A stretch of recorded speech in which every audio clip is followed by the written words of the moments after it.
Ça filme? Oui, ça filme. Ok. Ouais. Donc maintenant que on a finalement vérifié que le filtrage là-bas au niveau des filtres notch est correct, on va déjà premièrement essayer d'optimiser un peu le signal Raman pour le coup. Donc on reste sur notre petit échantillon de silicium.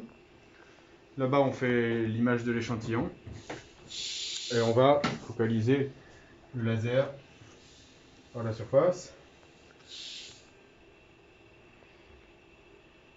Alors, Pardon. on va essayer de à nouveau corriger un petit peu ce spot. Parfait. Maintenant, pour faire vraiment une mesure Raman, je vais enlever toutes les lames séparatrices qui sont intercalées sur le chemin optique. Et maintenant, je vais mettre pas mal de puissance laser. Alors ensuite, ça, on pourra le quantifier, mais on le fera après avec le powermètre. Pour l'instant, c'est juste pour se faire une idée du signal. Donc là, on focalise la lumière sur le silicium. Je vais faire un temps d'exposition de 1 seconde et simplement une seule accumulation. Et je vais lancer une boucle. Alors, là j'avais laissé le spectro à 0 cm-1, donc on voit la Rayleigh. C'est l'occasion de montrer la Rayleigh. Donc elle se fait couper au milieu ici par les filtres. Et on voit effectivement que le laser il bave un peu sur les côtés, puisqu'il est un tout petit peu plus large que la coupure du filtre. Et donc ça c'est pas dramatique du tout. On va donc aller se centrer à 500 cm-1 maintenant pour vraiment observer le pic du silicium. Et donc on observe un joli pic lorenzien. Alors sur ce logiciel, on peut dessiner un carré comme ça pour zoomer. Et ensuite, on clique droit à l'intérieur et on fait zoom in.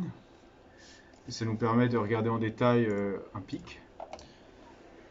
Et là, on voit qu'on a donc ce pic centré, disons, entre ces deux pixels, donc entre 520,8 cm-1 et 521,39. Donc c'est plutôt ce qu'on attend. Vraisemblablement, la calibration du spectro est pas trop mal. Et donc on a à peu près là 1500 coups. On peut regarder ici.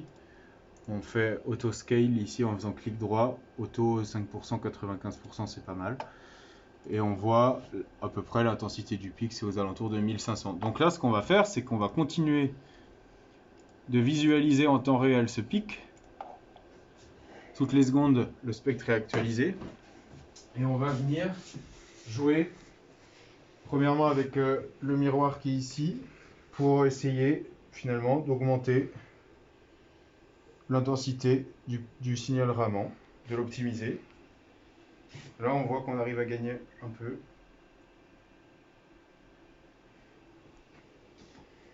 Donc je joue très finement sur l'orientation du miroir pour optimiser l'intensité du pic du silicium.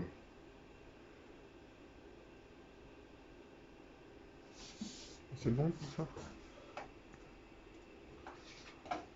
Ensuite, une fois que j'ai joué avec ce miroir-là, je peux ensuite venir jouer aussi sur le périscope qui se trouve juste avant l'injection dans le spectromètre. Donc ces deux miroirs-là. Je vais venir jouer légèrement pour voir si ici aussi je ne peux pas augmenter l'intensité de mon signal Raman pour optimiser à Je dois nouveau lui en mettre plein la gueule là, le non? spectro. Je t'aiderai à lui en mettre plein la gueule, c'est ça? Donc là, je vois que je perds du signal. Probablement que on était déjà dans une situation assez bonne. Alors quand je fais ce genre de manipulation, je fais vraiment doucement, je dois surtout pas faire des mouvements brusques. Je dépose pas non plus ma main sur le spectro parce que si je pose ma main sur le spectro pendant que je tourne, le spectro descend un peu à cause de la force appliquée par ma main et donc ça fausse ce que j'observe là-bas et quand je vais retirer ma main, ça va changer l'intensité. Donc vraiment, je garde ma main, elle touche juste la vis de l'optique de la monture de façon à régler et à optimiser le signal Raman que j'observe toujours en temps réel là-bas. Hmm. Donc même si j'ai l'impression que je gagne pas beaucoup de signal, en fait, je gagne quand même toutes les secondes ce signal-là. Donc si j'ai besoin après pour mon échantillon de faire des longues acquisitions, ça vaut le coup de passer du temps pour vraiment optimiser au mieux le pic du silicium avant tout. Donc je joue sur les degrés de liberté, tous les degrés de liberté de ce dernier périscope. Tu me dis si c'est bon.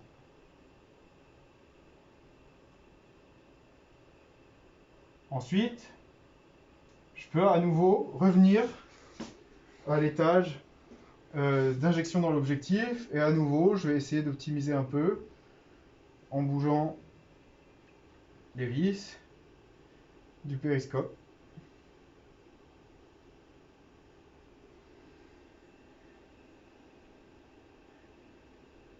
Là j'arrive à gagner légèrement du signal.